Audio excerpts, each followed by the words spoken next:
Halika. Pang ilang anak po yan? Pang-apat? Ala ka pang record dito? Masakit na natatay siya? Natatay ka na? Ha? Halika, Jay, tingnan ko. Halika, diretso natin sa DR. May mga dala kayong ultrasound o ano, laboratory? Nandito po. Sige po, halika. Tignan ko muna siya. Kaya mo?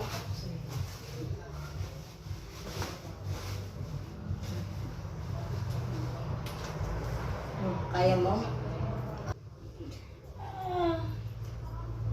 Hinang-hina na siya eh. Hindi pa naman pumanganak. Hindi pa po. Naglibor ba ito kung saan? Hindi po. Taas pa po. Nakasarado pa po yung ano niya. 1 cm pa. 1 cm. 1 cm pa lang po eh. 1 cm ka pa lang daw. Taas pa po. Tapos ang hinang-hina na siya. Oo nga. Paano po yan? Eh, hinang-hina ka. Sobrang pain ba? Ganina pa po siya iyak ng iyak eh. Sobrang sakit? Opo.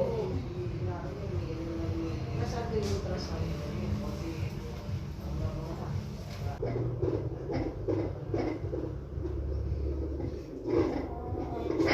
Me, di pa nga to, ikaw lang. Nanay, akala ko puli na, mga anak, Diyos ko po.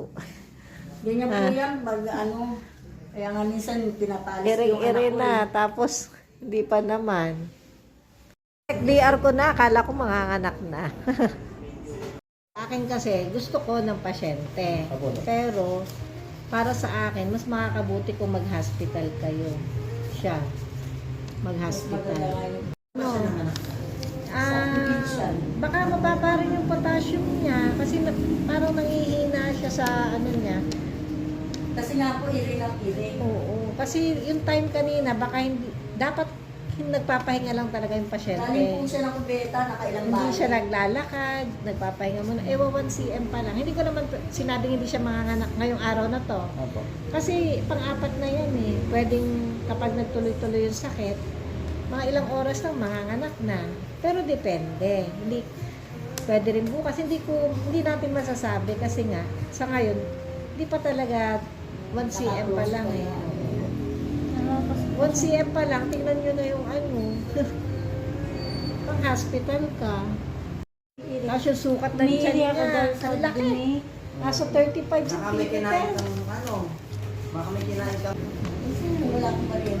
No, pagka sa susunod na lang ikaw mag-ano ha. Pasensya na.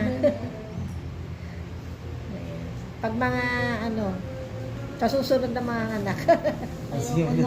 Ayaw ko na bumanganak. Magsabi ka sa kanila, magpatali ka na ha. Magpatali ka na para hindi ka na ano. Oo, ganyan. magpatali na. pwede na, apat din eh. Hindi pa. Sa yun, tali, yun. Tatali ka sa ano, lubid. Si nanay mo pwede pa. Pwede pa po ano. Salamat po ha. Oh. Kaya mo yan. Diretso na lang po kami ng anak. Tsaka huwag mo takutin yung mga kasama mo. Matataranta tuloy.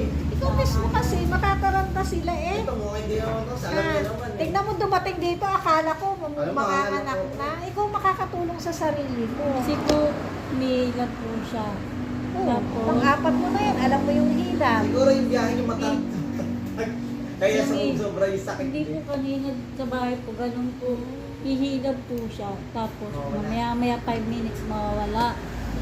Tapos, hihilab mo. Ganun talaga. Minsan, malay mo naman, Nasa turn ka na. mag-ano tayo na biglang manganak ka, eh di mas maganda, di ba? Wala nang problema. Pero yun lang, ha? Dasal lang. No, sige. Salamat po daw. Sige. Puyat na puyat